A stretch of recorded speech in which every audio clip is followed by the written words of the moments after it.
Hey y'all, welcome to the Team LocoFit Roundtable, hosted by me, Laurin Conlon, owner of Team LocoFit. Each week, I am joined by one of our coaches to dive headfirst into the nutrition, training, mindset, and coaching strategies we use with our clients. If you loved the show, please subscribe, leave us a review, tell a friend, you know the drill. And for more information about coaching, the programs we offer, and additional content, visit teamlocofit.com. All right, and we are back, and I'm once again joined by Rick, our mental health consultant. Hello. And this is part 2 of our parenting series. I guess, what do you want to call this? Parenting traps? Sure. That's what the title of your notes was, so we're going to go with that. Such a great movie. Parent Trap? Such a good movie. That was like the first time, I think it's probably the only time that there's ever been, why do I remember this? The like peanut butter and the Oreos. Isn't that movie? I don't remember. Probably do not remember that part. I think they were like eating that. I just always remember the new chick. She was always like, I loved her. She was so funny. She was like a hot mess. But I don't remember the movie as well as you. So it was like Lindsay Lohan. She was, am I losing it now? I have a really bad memory, so. I've never seen a Lindsay Lohan movie. I take it back. I saw one. It was like Mean Girls. Mean Girls. That's okay. it. It's Rick's if you're favorite quoting movie. Lindsay Lohan, I'm gonna go get a drink. I'll be back. It's Rick's favorite movie, Mean Girls.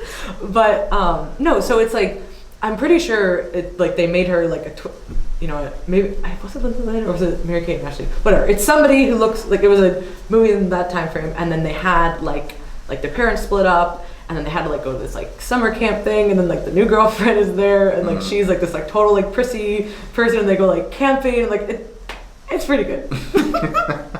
Watch me like totally describe like the wrong movie. I sure hope so.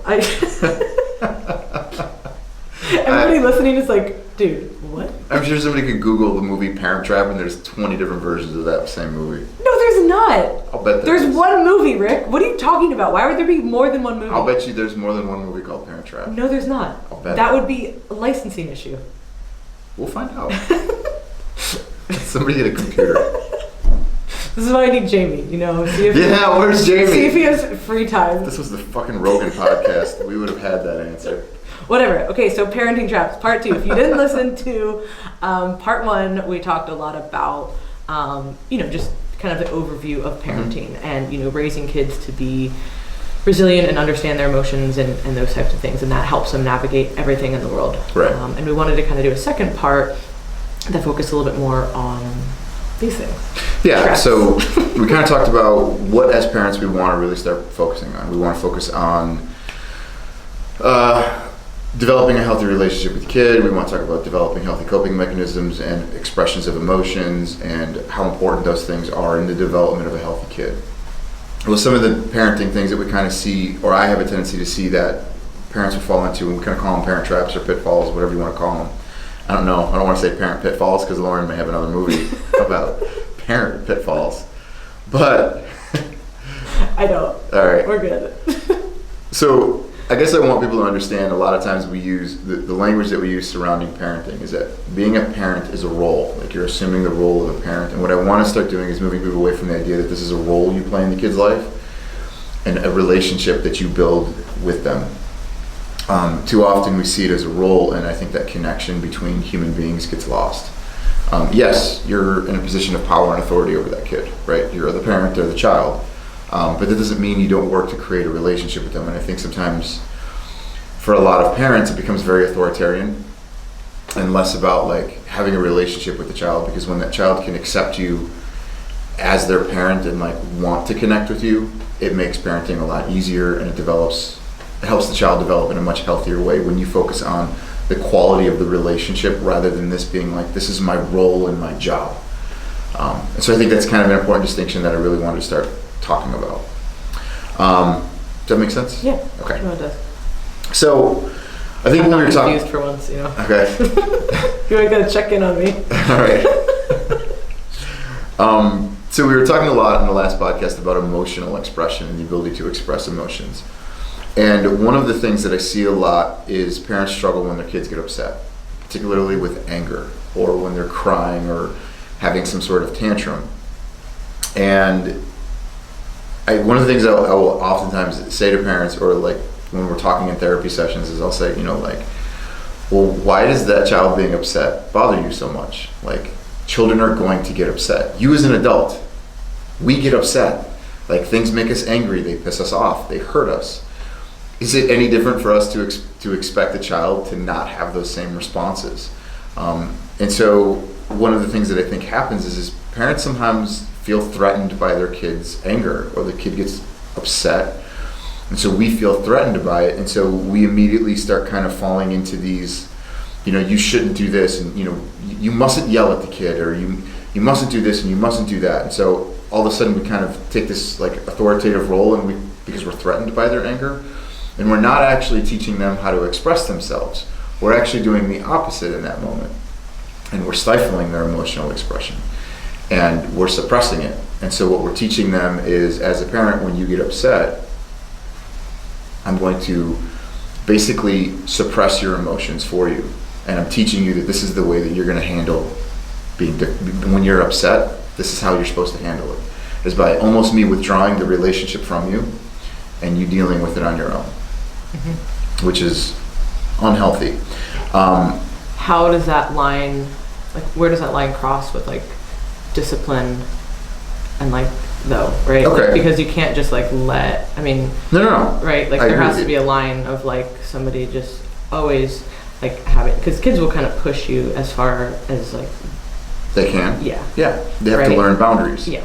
So discipline, boundaries, I don't know what word you want to use, but where is that kind of so obviously, depending on what we're talking about with a particular parent or a couple is going to change. But I think what it means is that just because the kid is getting upset, you don't have to be upset either by the fact that they are. And it also doesn't mean that whatever the kid is asking for, it doesn't mean that you're so permissive where you give them everything that they want. But it also doesn't mean that you become so demanding that you suppress what the child is actually asking for. So if a kid wants ice cream before dinner, right, and he's upset that you won't give him ice cream before dinner, you don't have to sit there and yell at the kid like, stop crying. Like, I told you you're not having ice cream. Like, stop it. This is emotional suppression. Instead, you can be like, I get it, you're upset. You wanted the ice cream. Like, and the kid's crying.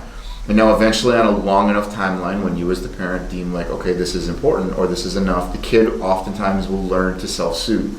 They will learn to self-regulate. They'll learn like, I can't eat ice cream before dinner. And this doesn't mean that we have to get in a shouting match over it, or that I have to be angry at you over it, or that just because you're angry means I have to get angry. So sure, some of it is going to be a little bit more of a gray area. You as a parent are going to decide where those boundaries are. But just because a kid is asking for something, it doesn't mean you have to give it to them, and it doesn't always mean you have to say no.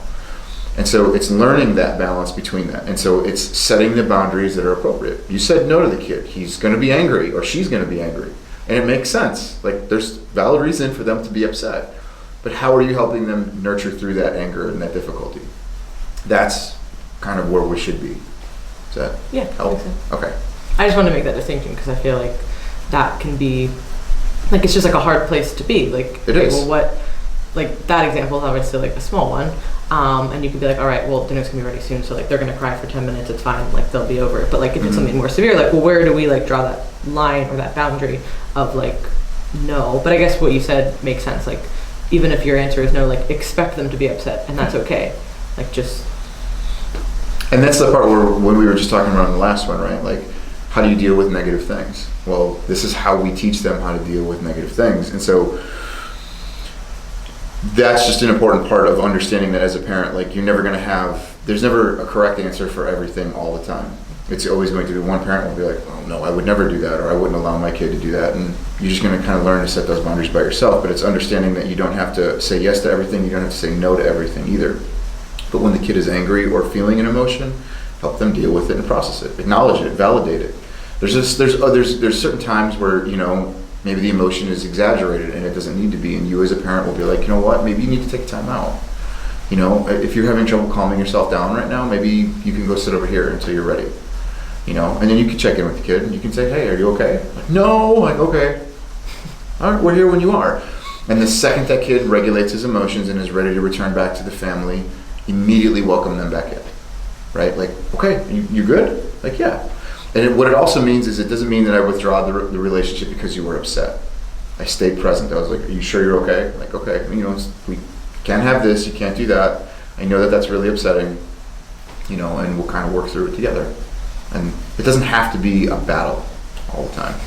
And I think sometimes parents will do that. And what I want people to understand is there is a difference between self-suppression, which is what we teach kids when we tell them to stop crying and stop feeling that way or don't be upset. Like, that's what we're teaching. We're teaching them to suppress their emotions. And really what we want to be teaching them is how to self-regulate their emotions. And there's a very big difference between those two. And that gets kind of lost. Brain development, I think we were talking a little bit about this in the last podcast. Brain development is key for various brain circuits, like things for stress response, emotional self-regulation, impulse control, paying attention, decision-making, learning social cues. These developments require the presence of non-stressed, emotionally available, attuned parents. So this is me challenging you guys who are listening to this who are parents.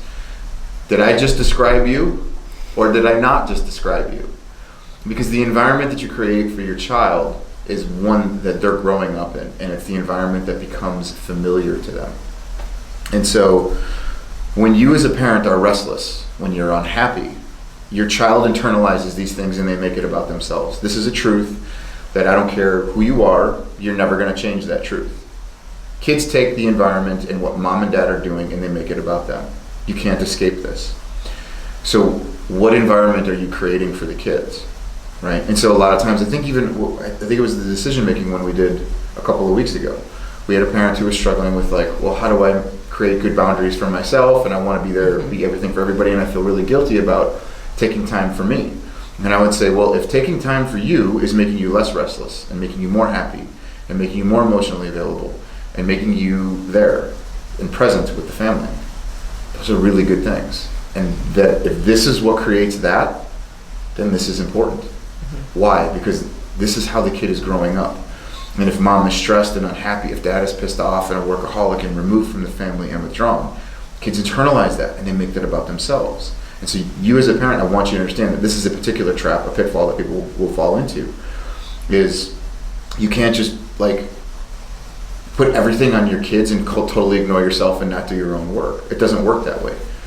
Kids are very sensitive to the environment that they're growing up in. And in fact, we just talked about neuroplasticity and how they're shaped through their experiences.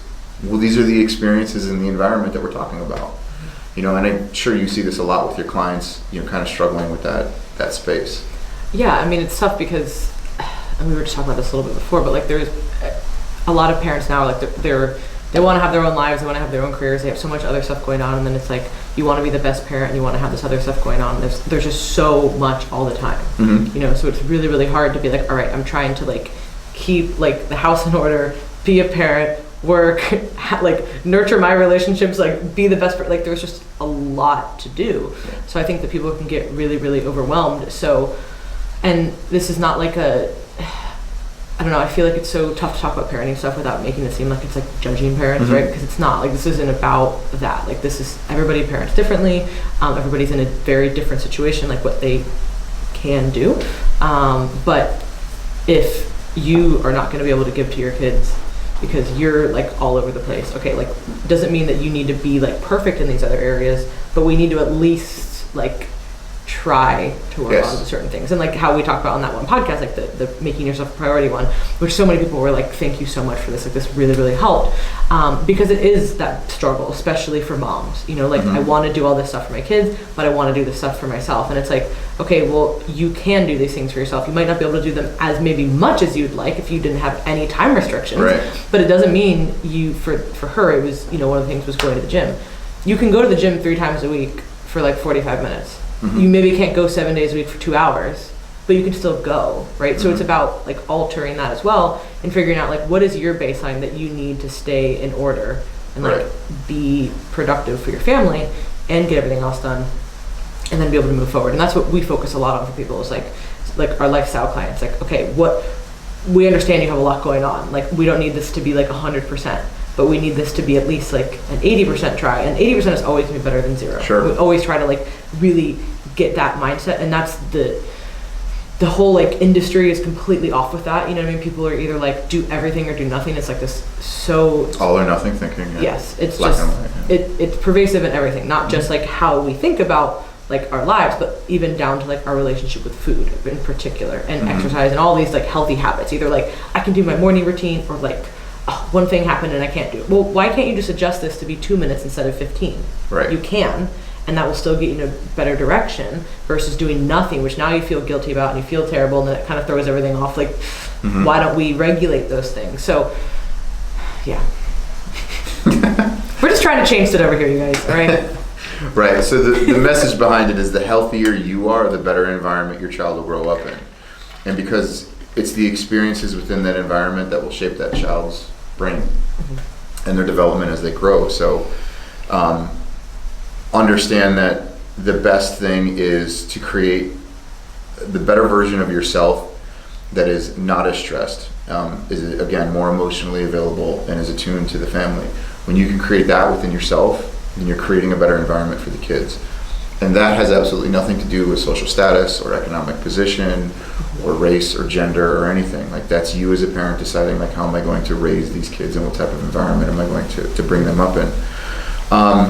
Another kind of potential thing that I see a lot of, and this is something I was guilty of too when I started having kids, forget developmental milestones. I say that, obviously there's exceptions to the rule, but by and large they're guidelines, and kids develop for a variety of reasons at different rates.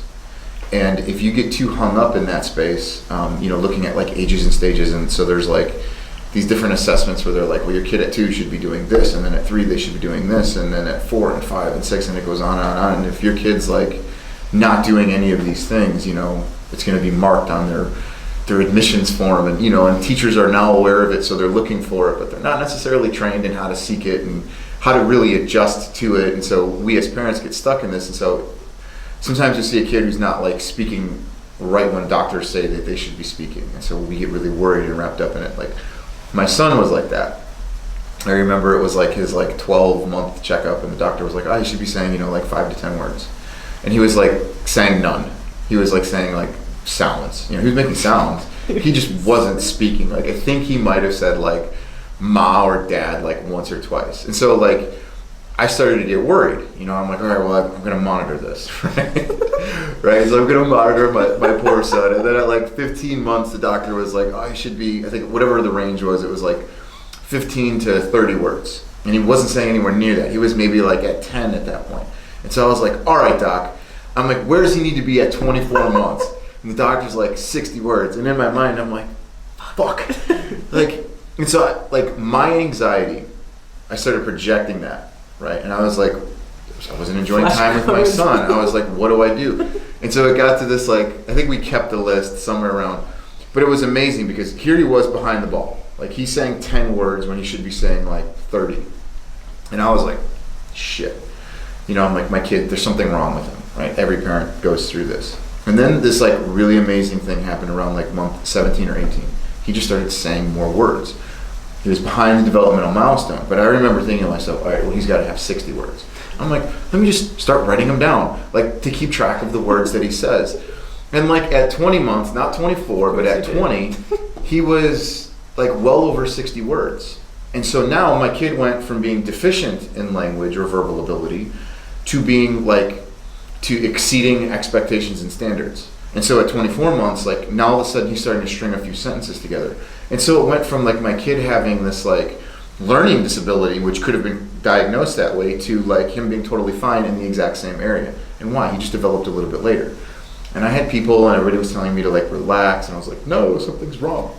Like, but there wasn't. And so he grows. And so it helped me as a therapist, because a lot of things that we do, we go through like biopsychosocials on people. We take their history, and some of the stupid questions we ask are like, when was your kid potty trained? When did they start speaking? When did they learn to walk? And if they're outside those areas, like, don't worry about it as parents. Like, try and relax. It really doesn't mean much. Of course, if your kid's like 2 and they're not saying any words, like, yeah, all right, maybe we need to start looking at, some speech, some issues that might be happening developmentally or cognitively. But again, a lot of those things can be caught back up. So just because a kid isn't meeting developmental milestones doesn't necessarily mean you need to start seeing specialists or get all crazy with it. And, just relax. It's normal. They're going to develop at different rates. Like, you and I have talked, and you've like highlighted this a lot to me when it comes to people bodybuilding and getting better in their life. Like the body, everybody's body develops differently and at different rates. Like you might have a client who's like done something for 6 months and looks phenomenal, and somebody else who's like been doing it for 6 months is just not really even seeing any results yet. Yeah. So I would imagine it's very similar to that. Yeah, I mean, there's so many factors that are involved, like with somebody's body, obviously, and like history, metabolism, muscle mass, genetics, the list goes on. Sure. So same thing now. Obviously, we're going to do something similar to where it's like, all right, like here's like roughly how long it takes to do something, right? Because as an adult, like you can't just tell people like yeah, just trust me forever, you know, like we have no game plan, like people are not going to respond to that. So you have to say, okay, we're going to give a basic outline, like this is probably what we're going to see, this is what we're going to be aiming for in the next X amount of months, right? But like people will ask me every week, is this normal? Like, well, nothing's normal, to be really honest, you know what I mean? Like everybody is going to respond very different here. So when you say, is this normal, do you mean, have I seen this before? Yes. Like what is normal? There is nothing for here. So obviously, you know, at some point we're going to have to start seeing progress in a certain area, like that we're striving towards. So like in your example, obviously you need to start talking. Okay, we need to start seeing progress in some fashion. But is it 3 months, 6 months, a year? And then some people make it, like I said, really, really quickly, and it's just going to depend. So I would say probably, yeah, like in the developmental stuff, like have an eye on like what is Guidelines. lagging, and then be like, all right, let's put like a little more emphasis on this. But then don't.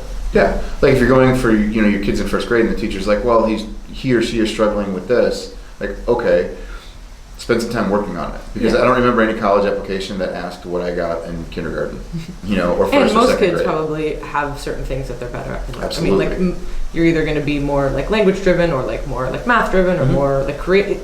Yeah. So everybody's different. Everybody's different, and the environment that they're growing up in, what your strengths are as a parent is, you know, and what the kid is spending their time on, right? We were just talking about that. Like, what's the kid spending time on? If they're playing video games a lot of time and they're not, you know, coloring, right? Like their hand-eye coordination might be off, or their motor skills aren't as refined because they're used to using their thumbs versus like holding a pencil and like drawing the letter A. So everything just kind of, it just depends on what you're spending time on with the kids. I also really want to stress this point, and this is something that when I was in Chicago a few weeks ago, I was talking to my sister-in-law, who is a pediatrician, and she is seeing such an increase in parents bringing in kids because their parents are talking about how their kids are so stressed out, they're having anxiety, and they're seeing a lot of attention deficit hyperactivity disorder. And so the immediacy is for the parents to want their kids to be medicated. Right? And what I want people to understand when it comes to stress, when it comes to anxiety, there are normal, typical things in a child's life and an adult's life that are going to create stress. Like there are certain things that are just stressful. Like, and it's okay, especially for younger kids. Like things like, for example, going to school can be stressful. Getting on the school bus can be stressful. Taking tests, going on dates, public speaking. Like these are all things that the normal, natural, healthy emotional response is stress, is anxiety, is to be worried or concerned about that.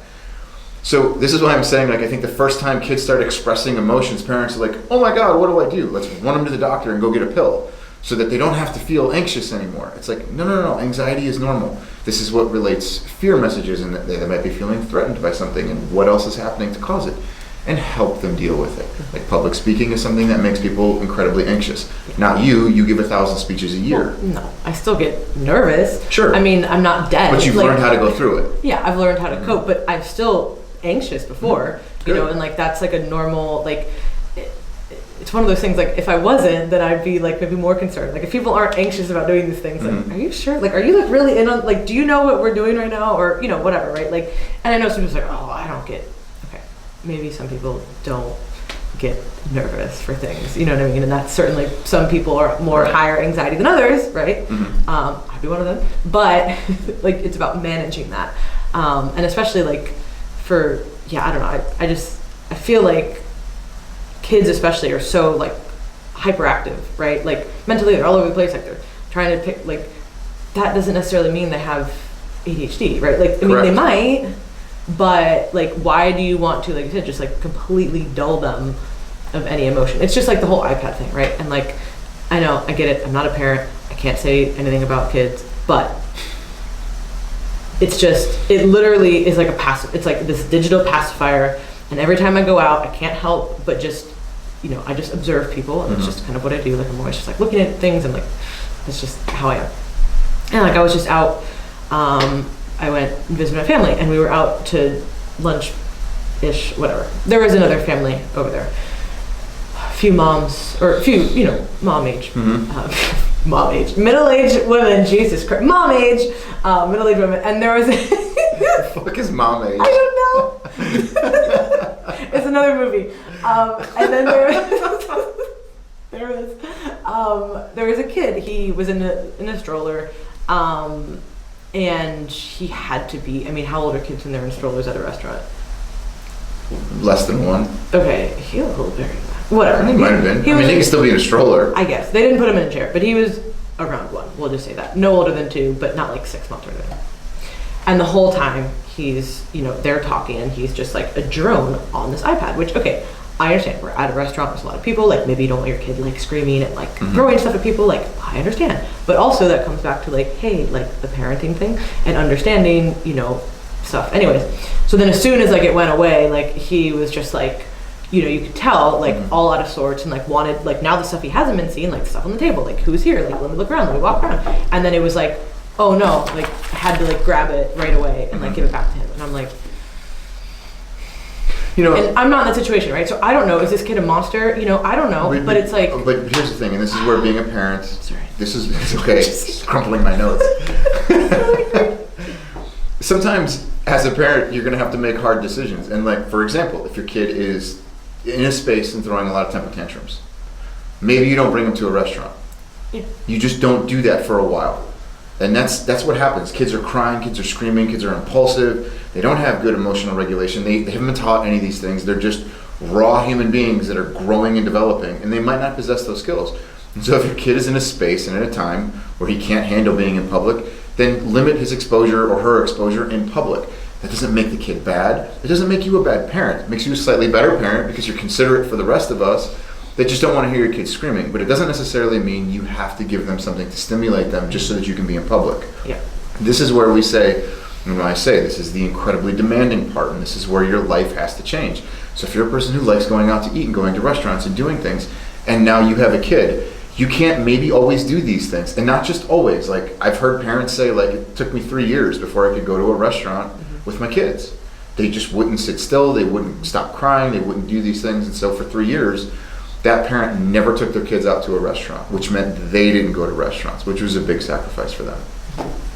So understanding that, like, yes, your kids are going to be bored, and how a kid reacts is normal and typical, but being aware of the differences between actual attention deficit hyperactivity disorder and a kid being a kid is something that I think is another trap that a lot of parents are falling into. What would be some of those like distinctions?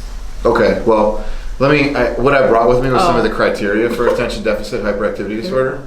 And I'm going to read some of these to you, and depending on what age group the kid is, like tell me that this isn't a typical symptom of just being a kid, okay? Fails to pay close attention to details or makes careless mistakes. It's being a kid. Trouble holding attention on tasks or play activities. Often doesn't seem to listen when spoken directly to. Doesn't follow through on instructions or fails to finish things like schoolwork or chores or workplace things. Has trouble organizing tasks or activities. Avoids or dislikes things that he's reluctant to engage that require mental effort. Often loses things. Let's see. Is easily distracted. Often forgetful in daily activities. Like that's just the inattention stuff. That's me. Right? Okay. Let's go to hyperactivity. Often fidgets with hands or feet or squirms. Leaves their seat in situations when they shouldn't. Runs or climbs in situations where it was inappropriate. Is often unable to play or take part in leisure activities quietly. Like that's every fucking kid I've ever met in my life. Is often on the go or being driven like by a motor. Talks excessively, blurts out answers, has trouble waiting their turn. Like, you just described children. Yeah. Like, that's a child. That's normal. That's healthy. Like, it's okay. And yet, we want them to not be those things. How young, do you know how young somebody can prescribe ADHD How meds? young they can prescribe. I have seen people prescribe ADHD medications for kids as early as 18 months. No. Yeah, that's not a joke. 18 months. What? I'm being dead serious. Oh my god, that's horrifying. Sure. That's it. I almost wanted to name a number of the physician to make a report. Because I'm like, this is absurd. This is like an 18-month 18 old, month, not yeah. even 2. And I've seen them put them on ADHD meds at 18 months. Even as an adult, like thinking of like the implications that has for your brain, like Yeah. a fully developed brain. Sure. Not like a child's brain. Oh my god. I thought You thought I would say something different? no, I thought there had to be like maybe regulations for like how young you could prescribe. I mean, that's not like a. I'm not a physician, No, so I I know. don't know what the regulations would be if there are any. But I mean, as what I've seen is I've literally seen medical records with kids that have been diagnosed with attention deficit ADHD at 18 months, which is absurd, right?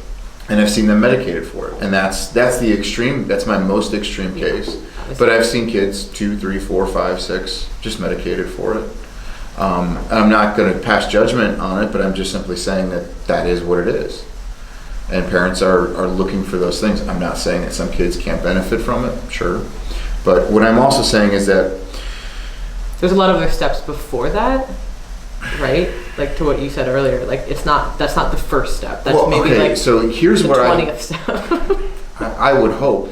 I mean, yeah. most physicians, like good physicians, I think are looking at parents and they're saying, before we even start talking about medications, what are we doing in terms of their diet? Mm-hmm. Like, what are you feeding them? That could be potentially making this even worse. What are you doing with their activity level? Are they playing? Are they running around outside? What are you doing with their ability to get exercise or engage in things that like allow them to expand their energy? Like, how are you teaching them these things and what different skills are you doing? So you're looking at diet, we're looking at physical health, we're looking at a lot of different components. And once those components have been explored, then maybe we can start to talk about medications. But what I see is, and this is where I think some of it comes in, and I'm going to put the school systems on blast. The reason is, if you look at that list of behaviors that I just read through, right, inattention and hyperactivity, none of those behaviors are conducive for classroom environments. So we start to label them as inappropriate for classroom environments. Mm-hmm. So when this type of behavior isn't appropriate for a school environment, what we're expecting them to do is to sit down and shut up and just listen. And kids become hyper. So instead of letting them outside to run around until they fall over, we basically want to medicate them, which suppresses, the dopaminergic responses within the brain. And what it does is it also stifles, this is the part of the brain that is responsible where play is located, where executive function is located, where learning and reward and motivation are. And so what we're basically doing is we're trying to numb our kids to get them to sit down and listen and shut up when their natural instinct is to get out and want to play. And most kids learn better through play. Mm-hmm. But that's not what we're doing. So what I see a lot of is this. Kids growing up are fine and they're normal. And then all of a sudden they start to get into a school environment where their behaviors are distracting to the teacher. Not to the other kids, to the teacher or to the school system. And so the kid then gets labeled, he's got ADHD. Well, you need to do something with this kid. Well, fuck off. What did you do as a school to address this? And not just my kid. What are you doing as a school to address this? How are you implementing playtime? What are you doing? Are they sitting for 3 hours and no kid is sitting for 3? Yeah. So this is where, and so this is what they want. They want the kids to be kind of medicated, or because they just don't want to deal with it, and the school systems aren't set up that way. Now you could talk about what's driving this within the school systems or the educational environments, but because kids are going to school, they're being labeled as ADHD. Now the parents are then taking that diagnosis and they're coming to their pediatricians, they're going to their therapists, and they're saying like, "Hey, my kid's got ADHD. What do I do?" So that they're going to a psychiatrist and they're writing, Vyvanse prescriptions, and that's it. And then the kid gets their Vyvanse, and then now they're on it. And now the kid sits, in classroom, and he's quieter, right? But it's suppressing their natural instincts. I know, looking at me as a child, I was like, oh my God, if I grew up in today's society, I would have been a medicated kid on ADHD, and I never took one med. And it took a while, but as kids develop, as boys grow, as we mature, we eventually, those things begin to subside and they're able to sit and pay attention longer. The difference is, I think, in the approach that we're taking now with kids in school, and we expect them to be sitting still and they're not going to be. Yeah, and there's not even like outdoor, like outdoor time, not even just like PE, like that one girl, apparently you can take online PE. Oh yeah, that's a thing. Yeah, kids take it all the time. Yeah, I was like, excuse me. They don't have to dress for PE anymore. Online PE, like what? So that's a thing. And then I don't know what the current regulations on recess are, but I feel like everything I've heard is like that time is much more limited. You know what I mean? And it's just like it's not really conducive for most people, like even adults, right? Like you find that you're much better when you have like periods of focus, and then you do something to like break that up, whether that's like a walk or you're switching a task, or you're doing whatever. Like there are ways to be more effective in your actual day as an adult, let alone like a kid. It's crazy. Tim Kennedy's actually starting a school. I don't know if you saw that or not. He's starting like a private school. I'm wondering if he's gonna like, I don't know if the right word is like franchise a school, but if he's going to have more than one. But basically, it's this private school where a lot of the teaching is like outdoors and like interactive type stuff. And obviously this isn't going to be for high schoolers, but this is for younger kids. And they're like trying to change all that, and like that is so awesome. So I'm hoping that that's something that they'll be able to have all over. Right. Because if you just have one school, that's not really conducive for anybody, besides people who have to live where he lives, which is cool for them. But I'm imagining they're probably going to like trial it and then kind of like see how it goes. But that would be like, I saw that and I was like, wow, like this is so good. And I know a lot of people, especially after last year, they started homeschooling their kids, and that's pretty much what they do. Like they have their lessons, but they do a lot of different stuff. Like I have a friend, she has 4 kids, and they're all different ages, so I'm sure that kind of plays a role. God, what a nightmare for her. She loves it though. No, like, I mean the pandemic with schooling. Oh yeah. No, so she was like, no, we're doing this, and she didn't like what they were teaching also, which is a whole different thing. So different conversation. But they're like 2 to 10, they're 4 kids, and they always do so much stuff outside, and like different, like science is outside stuff, and of course there's like curriculums, like for different things. But I don't know. I'm just like, that makes so much more sense. Yeah. Not everybody obviously has that luxury of being able to do that. She can, which is great. But hopefully there will be more schools that do that, because I think it's just such a disservice to kids. I mean, even like I said, like adults can barely, I've been to all these events recently, and I'm used to it because I was used to going to school. I was used to like sitting through like science conferences where it's like 8 to 5, like, dry ass stuff you're listening to. And I can do that, you know what I mean? But a lot of people can't. And like adults were like struggling, like, oh, is there not a break? Is there this? And I'm like, really? But, like if aren't you interested? Like, I'm super interested in this. So this is exciting. Like, if I wasn't interested in it, like I wouldn't want to be sitting here. Right. But even like as adults, people find that hard. So it's like, why don't we change that for kids? I just want people to dial it back with the ADHD stuff. Like our awareness of the disorder has created this like hypersensitivity where everybody thinks that because a kid has some of these features that they need to be medicated for. And anxiety and depression, same thing. Right. Like we have a better understanding of it now, right? Like a much deeper understanding, but has that come at like a positive cost? I don't know. Yeah. Because now it's like, oh, are you anxious? Should you go on anxiety meds? Should you go on, antipsychotics? And maybe you need to, like maybe the kid needs that, but maybe there's all these other things like we talked about before, right? Or maybe this is just normal. Like they're having normal anxiety, like being like nervous for a test, or like I have to give a speech, or I have to go do this, or like I have this big like sports event coming up. Like you should be anxious. You know what I mean? It's typical. Like, oh, you got rejected, or you did it. Like, yeah, you might be depressed right now. Like these are all normal emotions to feel, and just like stifling them.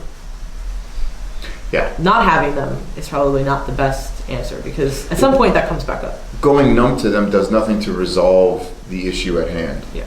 You just go numb and you don't feel it for that day. And this is where, so they go numb and they learn that this is the way to deal with their emotions. And instead of actually dealing with the emotions, they just basically go numb and they continue this process. And so when people are asking me like, are you seeing an increase in drug addiction and alcoholism and people using narcotics? Like the answer to that question is yes, at a much more increased rate. I'm seeing it with parents, I'm seeing it with kids, because it's become the main coping mechanism that people are using. Like The more legalized it becomes, the more familiar it becomes, and I'm not against marijuana, like this isn't a rant against it. But my issue with it is that I'm seeing people depend on it far too much, rather than actually saying like, okay, it's normal for a 6, 7, 8, 9-year-old boy to be really hyper and have a lot of energy, and we're not going to necessarily medicate him, but we're going to change our classroom environment to help work with this kid. Because sooner or later they will get caught back up. And so what are we doing as a society, right? You want to spend some more time, like let's worry about education in schools. That to me would be a much more worthwhile task than just sitting there medicating kids, because it doesn't really do anything. And I haven't looked to see if there is literature on this, but I can't imagine I'd be really interested to see like the brain scans of kids who were medicated really young. Mm-hmm. You know, you're 6 and you've been on Vyvanse for the past 20 years. What is what's going on? You know, like I can't imagine that there's not a decrease in certain functioning. Sure. Like you can't tell me that there wouldn't be changes in somebody's dopamine system. Mm-hmm. Like there has to be, like, you're just gonna get off that now? Like, right? Like, how much more are you gonna take? Like, right. Like, now you're 25 and you're stopping the drugs that you've been on your whole life because you're like, I don't know if I want to be on these anymore. And now you're gonna be stuck like at 25 learning how to deal with all the things that were causing you anxiety, all the things that were stressing you out, the things that were making you depressed, the things that you couldn't focus on before. Like, focus is a skill. Mm-hmm. And we can teach kids how to pay more attention. Mm-hmm. And sometimes it might mean like finding a specific task that they enjoy doing. Like you're saying, like, I like being at scientific conferences where they're talking about these things. Fine, let's put more math and science on the board for Laurin. That's what's going to keep her engaged. Whereas somebody else is like, well, I like to do more artistic things, and they'll sit and they'll draw for hours. Like for me, it's like, where can I go hang upside down, right? Like that's what I want to go do. I want to go do something physical. And that's what my entire childhood was like. It was always like, Rick's like, where are the aerial silks? I need to do something. Yeah, exactly. You know, I needed something physical, and eventually my mind caught up to that, and I was able to kind of sit still long enough to pay attention and find things that I was interested in. When I found things I was interested in, my attention went through the roof. Yeah. My ability to focus went through the roof because it was like I was interested in these things. And so these are just, you know, kind of typical pitfalls, you know, that parents fall in, and it felt like that was an important enough lesson to kind of get out there too. Yeah, no, it is. And that probably speaks to also how important like getting kids into like other things are, like extracurriculars, right? Whether that is like sports or music or art, whatever it is for them that they like. I couldn't imagine like growing up and not have done those things. You know what I mean? Like imagine not having that outlet. And I understand everybody has a different situation, but you know, even within the schools, like there's always going to be something that is available to kids. And that there's so many different reasons why those things are important, you know, but I would imagine that one of them is just like having that outlet and like being able to develop in these different ways and like physically being able to do something, because like kids need to do that. They shouldn't just sit all day and then go home and then sit on their computer or sit on their phone or play video games, and like that's the reality for a lot of kids. And it doesn't mean that you have to be like the star athlete or like the, you know, fucking Picasso, you know, like you can be average at these things, you know. They can even like, have access to some of those other things in moderation. Oh no, yeah, as a reward for times, but yeah, you know what I meant. Like, I do, exactly. No, I don't want people to take that message and be like, I think that there's no iPad ever. Like no, I mean that's your own decision what you want to do as a parent. I mean the research is there if you want to check it out. It's pretty alarming. I'll just say that, but if you do want to use it, there are ways that you can incorporate it. So I think that was really good. Yeah. I really hope this was helpful, you guys. As always, if you have any questions for us, I'll put the link below. Specifically, we were doing a lot of those situational questions, a lot with like relationships and things like that. But if you guys do have maybe some more specific parenting type questions, I know this isn't something that we've really talked about before. So sometimes people don't realize like, oh, you guys will talk about that. So if you have any specific questions, drop them there. I'll put Rick's contact information as well in the show notes. And then as always, you can visit teamlocofit.com for information on everything else.